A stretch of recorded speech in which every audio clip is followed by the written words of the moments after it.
मई बागी सादा लो थी, बाढ़ बन गया, मगर गर्म होना उसकी किस्मत में न था। माई बागी बीमार हो गई, बुखार आने लगा। सेठ शौकत ने कहा, माई बागी ये तुझे क्या हो गया?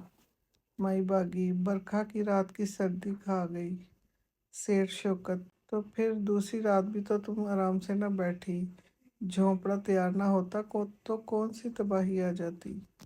माई बागी ने हैरान होकर सेठ साहब की तरफ देखा और दर्द से कराह कर कहा, सर छुपाने का जगह भी तो न थी।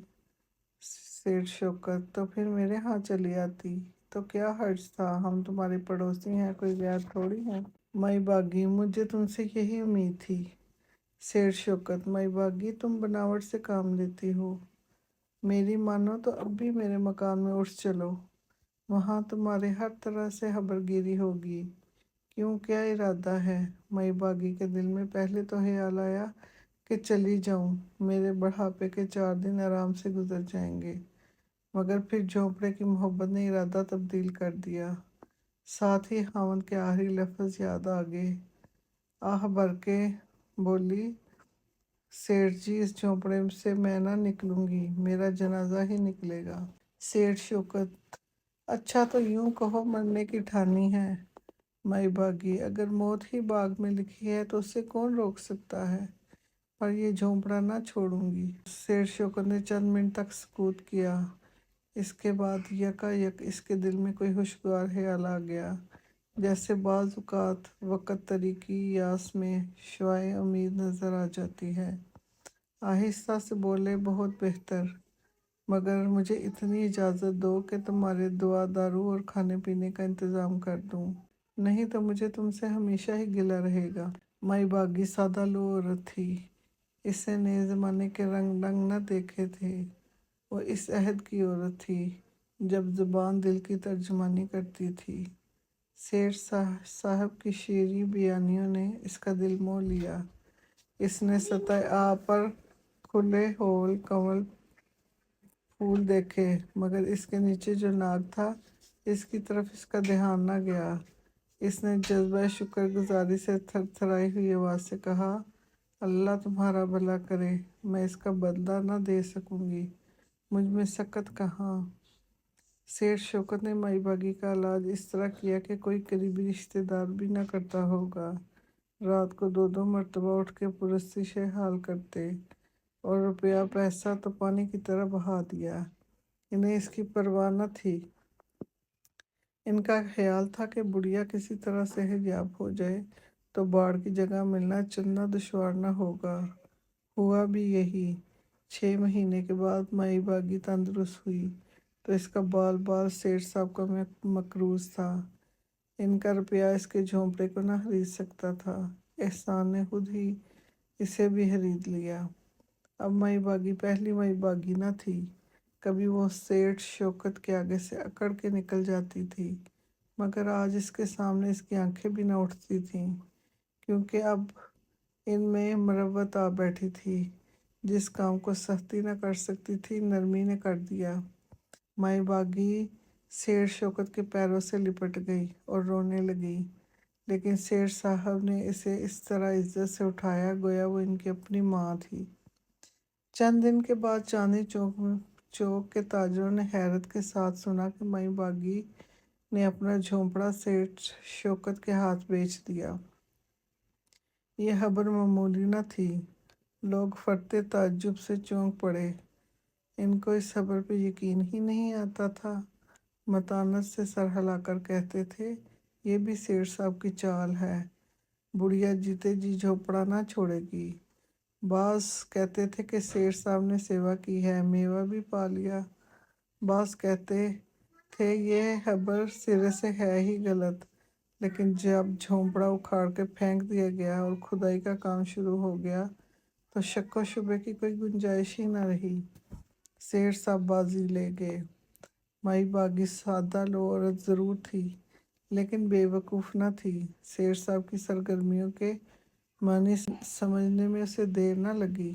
उसने सारी उम्र किसी के सामने दस्ते सवाल दराज न किया था, न किसी का बार एहसान उठाया था। वो अपने हाथों की कमाई खाने की हुगर थी। इसने आज तक किसी के सामने आंखें न झुकाई थीं। खुद गरीब थी, लेकिन इसकी आन अमीरों से बढ़कर थी। इसकी बीमारी ने इसका ये एहसास लुटा दिया। इसकी जान बच गई, मगर गैरत जाती रही। माई बागी अपनी निगाहों में आप जलील हो गई। अब चांदनी चौक में वो मतानत की चाल चलना इसके लिए दुश्वार हो गया। इसका दिल कहता था, इस दागे स्याह से कहीं मुंह दिखाने के काबिल न रखा। कंधे एहसान की बार तले दबे जाते थे। चंद दिन तज़ब्ज़ब में गुजरे, लेकिन हर शाम को उसे ऐसा महसूस होता था गोया कि दिल का अंधेरा सीने का बारे ज़्याद हो गया है। जैसे मकरूज़ का कर्ज रोज़ रोज़ बढ़ता जाता है, यहाँ तक कि इसकी ज़हनी अजियत बर्दाश्त करना इसके लिए नामुमकिन हो गया। एक दिन सेठ साहब के सामने जाकर बोली, सेठ साहब, तुमने मुझ पे बड़ी मेहरबानी की। मुझ में ये कर्ज उतारने की हिम्मत नहीं है। एक बुढ़िया क्या कर सकेगी, पर फिर भी मुझे मालूम तो हो कि मेरी बीमारी पे कितना खर्चा हो गया। सेठ साहब का कलेजा धड़कने लगा। जिस वक़्त का इंतज़ार था वो आ पहुंचा। इन्होंने बही खोल के हिसाब किया, अपने दिल की धड़कन को दबाकर कहा, 450। 450। माई बागी का चेहरा कानों तक सुर्ख हो गया। उसे ऐसा मालूम हुआ जैसे सारी दुनिया घूम रही है। चंद लम्हों तक वो चुपचाप खड़ी रही। इसके बाद वो आहे सर्द भर के बोली, ये कर्ज कैसे उतरेगा? जब हमें कोई सख्त बात कहना होती है तो हम ज़बान के नरम बन जाते हैं।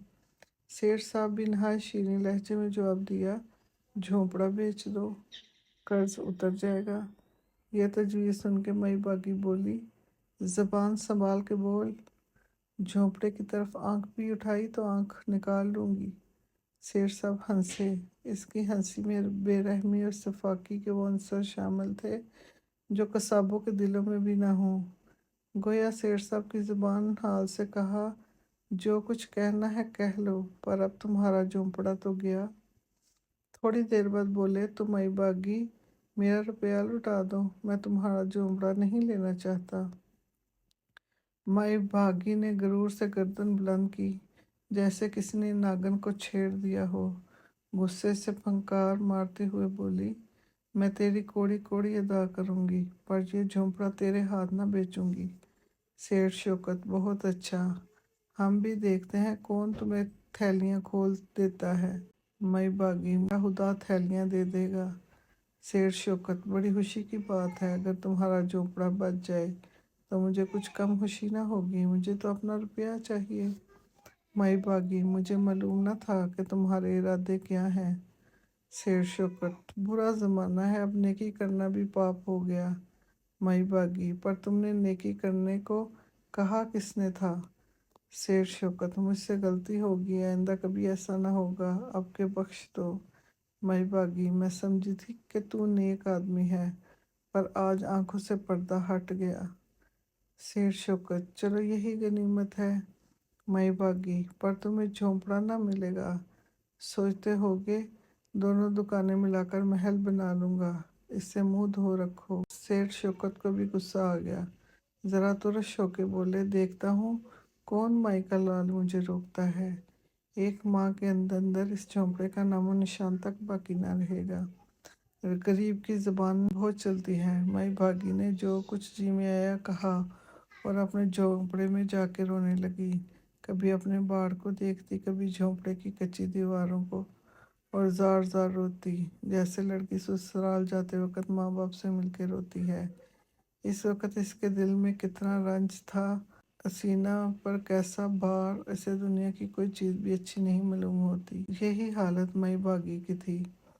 अपने झोंपड़े की एक एक चीज़ को देख के इसके दिल में भाले चुभ रहे थे। इस तरह 3 दिन गुजर गए। चौथे दिन एक आदमी जवेद ने आकर कहा, माई बागी, अब तेरी तबीयत कैसी है? माई बागी बोली, अल्लाह का शुक्र है। जवेद, सुना है कि सेठ शुक्र ने तेरे लिए बहुत खर्च किया। माई बागी, भैया इस पापी का मेरे सामने नाम ना लो। जवेद, शहर में तो बड़ा चर्चा हो रहा है कहते हैं कि सेठ ने माई बागी को बचा लिया, आदमी है कि कोई फरिश्ता है। माई बागी, मेरा बस चले तो मुंह झुलस दूँ इसका। जवेद, तो बात क्या है? माई बागी, बात यह है कि ऐसा कमीना आदमी सारी दिल्ली में ना होगा। 4 पैसे खर्च करके कहता है कि 450 उठ गए। मैंने सोचा सारी उम्र खिदमत करती रहूंगी, पर इसकी आंखें में तो इस झोंपड़े पे हैं। वो कहता है या रुपया वापस कर दो या झोंपड़ा बेच दो। कैसा जुल्म है। जावेद, शेर शौकत वाकई लालची आदमी है। माई बागी, और भैया तुमसे सच कहती हूँ, ये झोंपड़ा उसे तो ना दूंगी। जावेद ने ज़रा हमदर्दाना लहजे में पूछा, मगर तुम करोगी क्या?